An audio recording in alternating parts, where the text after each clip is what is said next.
Back on TYT Sports, Francis and Jason. We were at UFC 205, Jason. It was a fantastic event. You have clearly still hung over because you haven't found your way back to Los Angeles after the fight night on Saturday night. But you may be wondering why this clip is titled something about Odell Beckham Jr. and these guys are talking about UFC. Well, Odell Beckham Jr. happened to be there, Jason. And can you give us a brief insight to the reception that was directed towards Odell Beckham when he popped up on the big screen?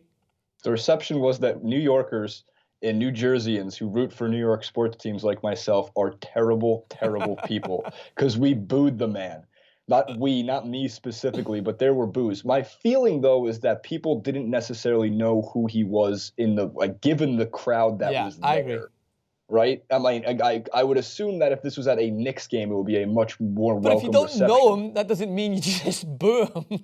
I don't understand that. It's not like notorious of the Irish fans just to start booing people they don't know. I feel like there was some sort of inclination there. Maybe Eddie Alvarez is from where originally? Philadelphia? Philadelphia. So maybe there were some Philly fans that didn't like him. That's a really good point. I know there's some rivalry back there. But anyway, Jason, we need to get to the main point. There's as many Eddie Alvarez fans as there are Manchester City fans. Yeah, there was 3. I saw them leave after he got knocked out. They walked out behind him. All right, 7. 6. That's 6, by the way. Have you lost your ability to count in New York? Jesus Christ. Odell Beckham. So wait, hold on. That's really funny because yesterday I forgot about the East Coast, West Coast time change. So Monday Night Football on the West Coast is on at 5:30. It's on at 8:30 here. I showed up 2 hours late to the bar. 2 hours early to the bar to watch the game thinking, where are my friends? And I'm sitting there, and they're like, the game doesn't start for 2 hours. What are you doing? And I said, happy hour. Nice. I'm sure you still got your money's worth out of that. But Odell Beckham Jr., if you can count, Jason, you can count the days. He has now set a new record, the fastest to reach 3,500 yards. Not bad for someone often called a crybaby, often called someone who's spoiled in his surroundings and doesn't have the right attitude. It's clear that he is well on his way to being considered a fantastic receiver, just as long as he is able to stay away from the kicking nets, is able to keep himself focused, and able to play on a team that actually supports him and doesn't throw him under the bus in any given moment. But you're a sports fan for the Giants. What are your thoughts on this? Well, I mean, we've been through this before. McAdoo and Eli Manning, calling out Odell Beckham Jr. in a press conference and telling the media about him. Terrible idea. Just keep that internally if you have a problem with the guy.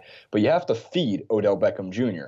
Here's why this record is important. San Diego Chargers' Lance Alworth was the one who previously held the record as he reached 3,500 yards in 37 career games. Wow. So that means it hasn't been broken since 1965, right? We're talking about a guy who came onto the scene after injury to start his career and exploded in his rookie season and his sophomore season. And then after a little bit of a hiccup through the first 3 weeks of this year, started getting fed. And all of a sudden you go, wow, if we throw the ball to our best receiver, we usually can end up winning football games. He had a great touchdown catch in the game last night against the Cincinnati Bengals, or if this is going up Wednesday, on Monday Night Football against the Bengals. I'm used to watching the Giants lose in prime time, because they're not a good primetime team, but they played like a good primetime team, especially coming off a game where the rest of the NFC East won on Sunday. The Cowboys, the Eagles, the Redskins all won. So the Giants needed to win that game against the Bengals, and they stretched out a 21-20 victory, not just because of Odell Beckham, a lot because of their secondary, which deserves to be highlighted.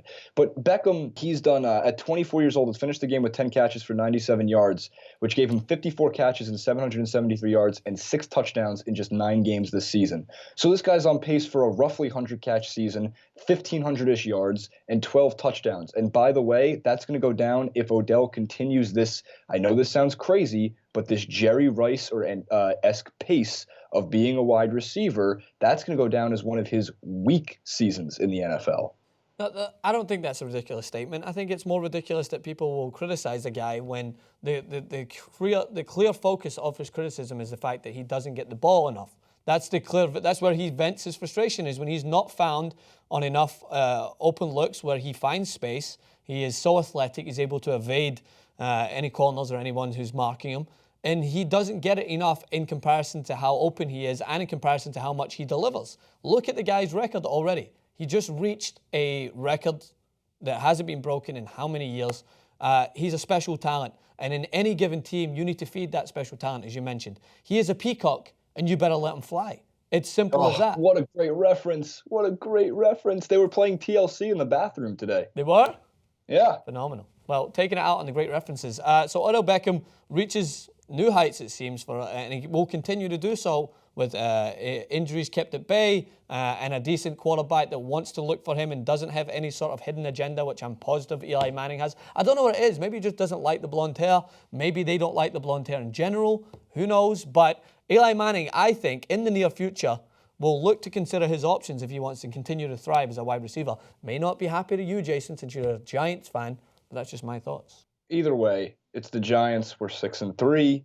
I have some more hope now as a Giants fan. Or again, the biggest thing for me always is defense. It's always been defense. The Giants teams can't make it any kind of playoff push without some form of a secondary, some form of a front seven that's going to pressure them. We haven't seen them play a Seahawks or a Patriots or even how the Cowboys look now. Because when we played the Cowboys, we got lucky. We played them in the first week of the season. Yeah. We got Dak on his first ever game in the NFL, and we stretched out a victory, which is going to be extremely important for the standings later on. So that second game against the Cowboys in, I believe, Giants Stadium, that's going to be the biggest game of the season, likely going to have playoff implications.